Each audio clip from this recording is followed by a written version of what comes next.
I'm gonna get on your nerves. I'm trying to pronounce this name. I'm gonna get on your nerves. I'm gonna get on your nerves. Okay. Hi, it's Danny. Welcome to my dark desk. Take a sippy, puffy, because we're here to talk about 90 Day Fiance. The couple we're gonna talk about is Thomas and Paola. Paola? How do you say her name? Paula. I used to know a girl named Paula in high school. Oh God, what a bitch. Her family's from Colombia. Her dad used to call her Paola. Forgive me for not pronouncing it right. So Thomas is 31 from Long Beach, California, and Paula is 41 from Sao Paulo, Brazil. Sao Paulo, Brazil. We are introduced to Paula. I'm sorry, we're gonna do it the American way so I don't aggravate you, and I'm probably gonna aggravate my Brazilians and my Latinx people. I apologize, no disrespect. I imagine saying the name wrong is more aggravating than me just saying it the American way. So I'm just gonna say it the American way. So Paula is a hottie. She's a piercer. You know who Paula looks like? She looks like Donna from That 70s Show. I'm gonna do a comparison. She looks exactly like her. Anyhow, we're introduced to her first, which is interesting because usually we meet the American first. Anyhow, she's a piercer in Brazil. She owns her own business, so she definitely, once she can work, she'll be making that guap. So she is witchy as fuck. She collects miniatures and she believes heavily in manifestation.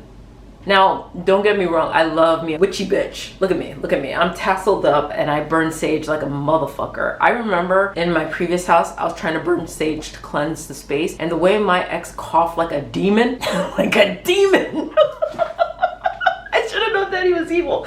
Anyhow, I love a witchy bitch, but she's talking about manifestation like in a creepy way. So she has these little miniature figures that she uses to create said manifestations, which is, oh, she called manifestation quantum physics. I'm gonna let that sit right there. But again, it's not dissimilar to other religions and superstitions. So Thomas is a nerdy, geeky geek, originally from North Carolina. They met in Los Angeles when he just arrived and she was visiting, and he liked her and they started hanging out. They met at like some volleyball thing and they were friends, they hung out. Anyhow, they were pen pals for years, and there's like this cringy video of him rapping like he's Eminem and she's making fun of him, and I'm like, oh my God, he's the geekiest of geeks, my God. So he traveled to Brazil to shoot his shot with her. She laid it out on him that she has a boyfriend. So she didn't mention she had a boyfriend before that, but I guess maybe as they're pen paling, she never mentioned she had a boyfriend. Here's the thing though, she said that she wanted a gringo, and she wanted an American gringo, which is interesting, and she said she manifested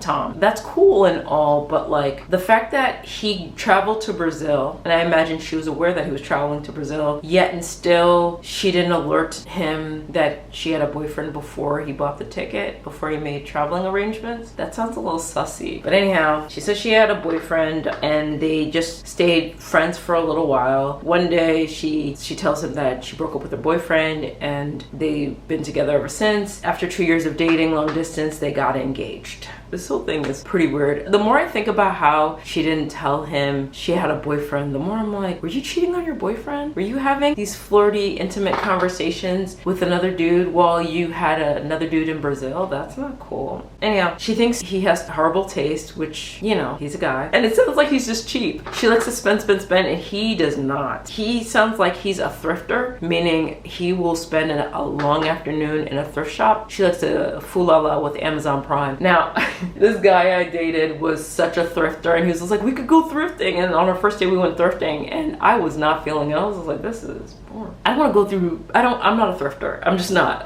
Because I worked in a clothing store that actually took things fresh off the truck, and it was gross when it was in the store. So I can only imagine how filthy thrift shops are. Like, I don't feel like your clothes is your personality. Anyhow, we found out the tenure of their relationship was 7 years. So I imagine they met, they were pen pals for a while. He saved up, went to Brazil. She told him she had a man. He flies back. They link up after she breaks up with him, and they've been together ever since. He's getting ready for her to show up. He makes her lunch. She's a vegan and he is a meat eater. He has a paleo diet, so he eats primarily meat because he has Crohn's disease. So he's making her beans and food and putting it in a thermos. He is very much a lover boy. The notes that I wrote is like he's a lover boy, and when she's coming down the escalator, he's waving the Portuguese flag and he's saying, "Welcome to my city, my love," in Portuguese. And she is so happy. She drinks the beans and says it's delicious, he did a good job. But they have fundamental difference. So he's a thrifter, he is cheapity cheap, and she likes to spendity spend. She has miniature figures, and he was commenting, are there a lot of miniature figures in her suitcase? And she's like, yes. And he thinks it's an addiction. She thanks the universe for bringing her to the country and for all the things that are happening in her life right now. And he's like, I don't think you should thank the universe. It was me. I did this. I'm the reason why you're here. And it was just like, so she gets on one knee and she bows to him like, oh, thank you, Tom, for like, ooh.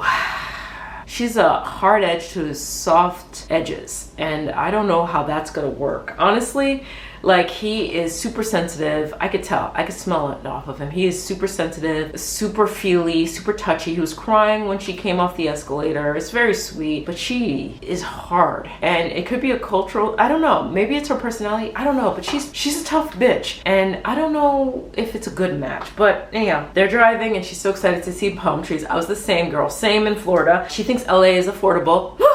So she's hoping that the apartment is different from the last visit. Like, they were visiting each other back and forth for a bit. So she must have been doing really well in Brazil, which is great, which means she could have successful business in the United States, and I'm excited for her. So she goes inside and she hates the little table. He has a little mini table where you have to sit on yoga blocks to eat. His couch, his bed doubles up as a couch, and he eats in his bed. Ew, crumbs. And everything is plain, simple, no decoration, no style. Any decoration he has, it's because she gave it to him, and she was shipping packages to his home in preparation for her arrival. They have fundamental differences. She feels that Thomas is treating her as like a guest because he offers her the smaller closet, and she's like, you wear the same t-shirts, give me the bigger closet, you don't need all that space. And she's just like, you're gonna have to change things up because I'm not gonna sit at this table, we're gonna need a couch, we're gonna need X, Y, and Z. And he's just like, no, like, he is being very, very stubborn about changing how he lives to accommodate her, and she wants to change all the things. She wants to make room for herself in his space, and he doesn't seem willing. So this is going to be an ongoing problem. So episode 6, they're not that interesting, I'm going to be honest with you. They're kind of boring to me. They're kind of bland, kind of not tasty, unlike those beans that she gulped down. So we open up with, they banged. They do this weird spider thing when they cuddle, like they intertwine their legs. They're two little weirdos. So weirdo wise, they're in sync, but everything else. Anyhow, she's giving him compliments and telling her she loves his teddy bear body and rubbing him down. Like, she kept calling him masculine, which I found interesting. She called him masculine at the airport. She called him masculine in bed. She called him masculine, I want to say 3 times, which is weird to me. Anyhow, I love how he greets her in Portuguese. He's always trying to speak her language. They make this weird joke about them cooking each other breakfast, and they think it's so funny, and nobody is laughing. It's so unfunny. She's like, oh, who's gonna cook my breakfast? He's like, who's gonna cook my breakfast? They're boring, they're bland. So she can't stand the smell of meat. In fact, she saw meat in his fridge, and she was like, what the fuck, dude? Why is there meat in your fridge? What's going on? So she's putting on like a hazmat mask, and I think he probably does construction, because why does he have that mask? And he's like, kind of like, I can't believe you're wearing that mask to make my food. So they make each other breakfast. He makes her breakfast, she makes his breakfast, which doesn't make sense because he's not a vegan, she's not a meat eater, but whatever. Like, if you're gonna trust somebody who doesn't fool all out with meat to cook your meat, you're crazy. I feel like you're crazy. Anyhow, so they sit at their crafty little table, and he's like, just embrace this table, embrace this table. So she's, well, despite me hating this table, I'm so grateful to you and all the things. And she starts to cry. And here's where I note that every time I see her, she looks like a different hoe. She does. Okay, fast forward. That same day, she's putting on makeup, she's getting ready for the day, and she puts on a little perfume on her neck, and he has the biggest fucking freak out you ever seen on a man. Like, my God, my goodness, he was just bugging the fuck. He was bugging the fuck out. It seemed kind of weird, and she was like kind of mocking him, saying, well, maybe I wear vinegar and your strong Italian nose, it's your big nose, and I can't believe how sensitive your nose is. And he's like, you're not taking me seriously, and if you can't take me seriously, I'm not gonna talk to you, and I'm going to leave. And his confessional, he's just like, you know, she's wearing perfume, and I don't even know who she's wearing perfume for, and she thinks she's drawing people in with that perfume, but she's pushing away the only person who loves her, and it's pissing me off because I want to ask her to leave. Yikes. It's perfume, buddy.